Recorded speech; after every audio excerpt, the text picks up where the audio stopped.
प्रिय दोस्तों, नमस्कार।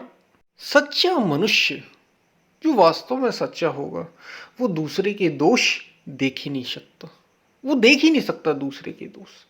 सच्चा मनुष्य दूसरे के दोष देख ही नहीं सकता। इसी पर हम वीडियो में बात करेंगे। उससे पहले अगर आप चैनल पर नए हैं तो सब्सक्राइब भी करें, चैनल को ज्वाइन करें।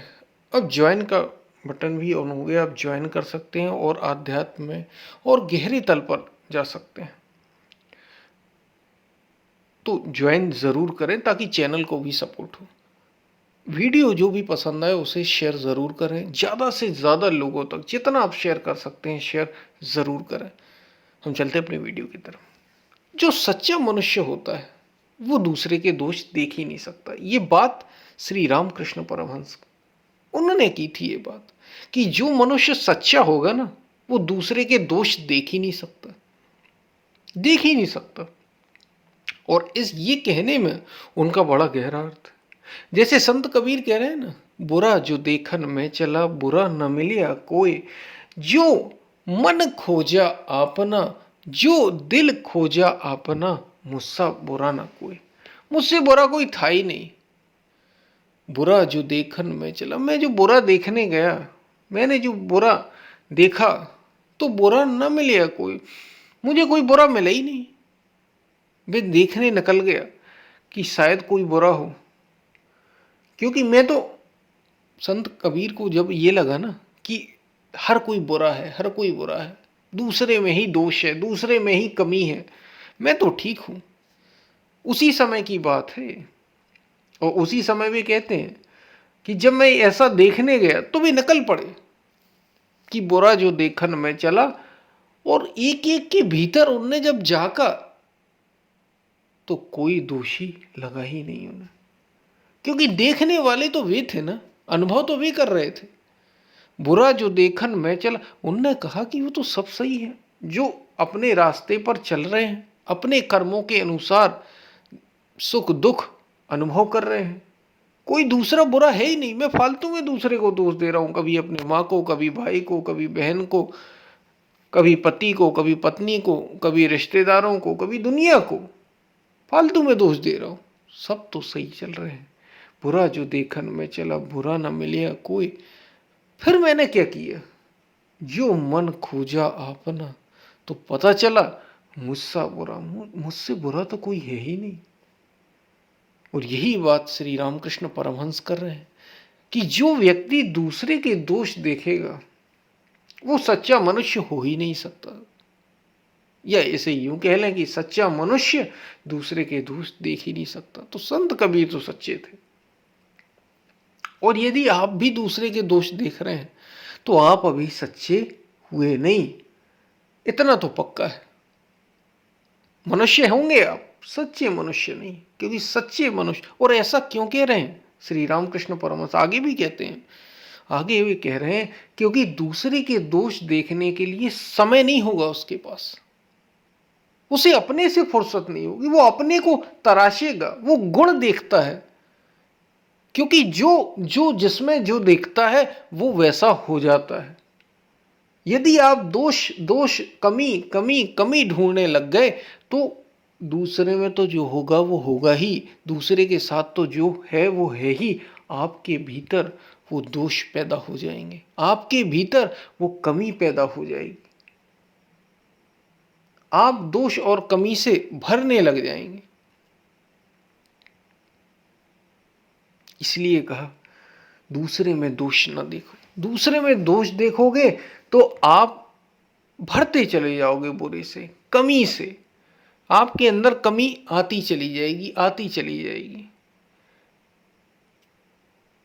उसे समय नहीं, जिसे साधना करना, जिसे स्वयं तक पहुंचना है, कहां समय है उसे दूसरे में दोष देखने का। इसलिए सच्चा मनुष्य दूसरे में दोष देख ही नहीं सकता। सच्चा मनुष्य यदि है तो दूसरे में दोष नहीं देख सकता। और यही संत कबीर कह रहे हैं। और ऐसा ही अनेकों महापुरुष, जैसे दत्तात्रेय के बारे में आप में से बहुत से लोगों ने सुना होगा, हमने भी बात की है। दत्तात्रेय महान योगी थे, वास्तव में संत थे। उन्होंने अपने, आपने सुना, उन्होंने अपने गुरु बनाए। 24 गुरु शायद कहा जाता है कि 24 गुरु बनाए, ठीक से मुझे याद नहीं, लेकिन लगभग लगभग इतने ही हैं। 24 गुरु उन्होंने अपने जीवन में बना लिए। और गुरु कौन थे? गुरु किन किन को बनाया उन्होंने? अजगर को, अजगर को गुरु बना रहे हैं वो। कभी चील को गुरु बना रहे हैं,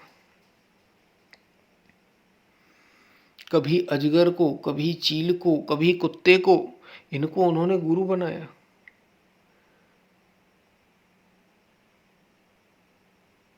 तो कहने का मतलब यहां पर केवल इतना है कि जो सीखना चाहता है ना, सच्चे थे वे, इसलिए उन्होंने कहीं से भी गुण सीख लिए। गुरु का मतलब ये था कि उनने कहा कि जिसमें उन्हें गुण दिखा, अजगर से उन्होंने ये सीखा कि साधु को भोजन के लिए दर दर भटकना नहीं चाहिए। ये अजगर देख लो, यहां बैठा, वे रास्ते से गुजर रहे थे, एक अजगर था आराम से पड़ा हुआ था। जब भूख लगी तो उसने उसके सामने से हिरण या जो भी शिकार निकला हो खींच लिया, उसने उसके पास ही आ गया और उसने आराम से अपना भोजन कर लिया। पड़ा था वो, कुछ दिन के लिए ठहरे थे वे, उनने देखा कि ये तो कहीं जा नहीं रहा, अपने आप ही भोजन पहुंच गया। जब इसके पास पहुंच सकता है तो मेरे पास क्यों नहीं? मैं व्यर्थ ही अपने उदर पोषण के लिए, भोजन के लिए, पेट भरने के लिए रात दिन की खटनी कर रहा हूं। यानी साधु को उनने सीखा कि साधु का एक गुण है, साधु को पेट के लिए दर दर भटकना नहीं चाहिए। अपने आप समय आने पर उसकी चिंता नहीं करनी चाहिए, चिंता छोड़ देना ही चाहिए।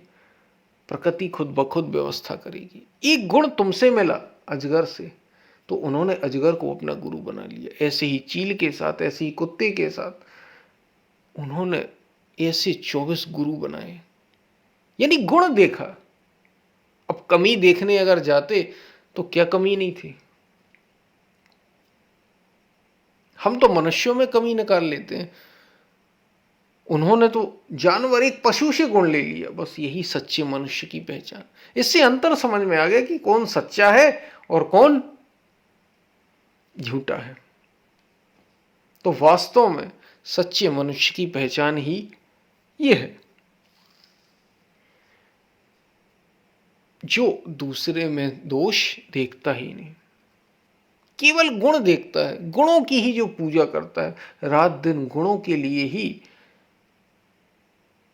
रात दिन गुणों के लिए ही, केवल गुण गुण गुण।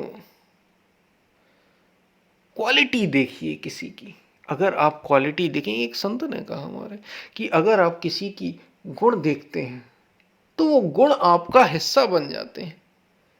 अगर आप किसी के दोष देखते हैं तो वो दोष आपका हिस्सा बन जाते हैं और आप वैसे ही होते चले जाते हैं। इसलिए देखना, यदि कोई किसी में गुण देख रहा है, अगर ऐसा आपको मनुष्य मिले ना कि जो बात करता है तो कमी की बात कम करता है, वो गुणों की बात ज्यादा करता है, बहुत ज्यादा बहुत ज्यादा, ये वो बार बार किसी के गुण ही देखता है, गुण ही देखता है, गुण ही देखता है।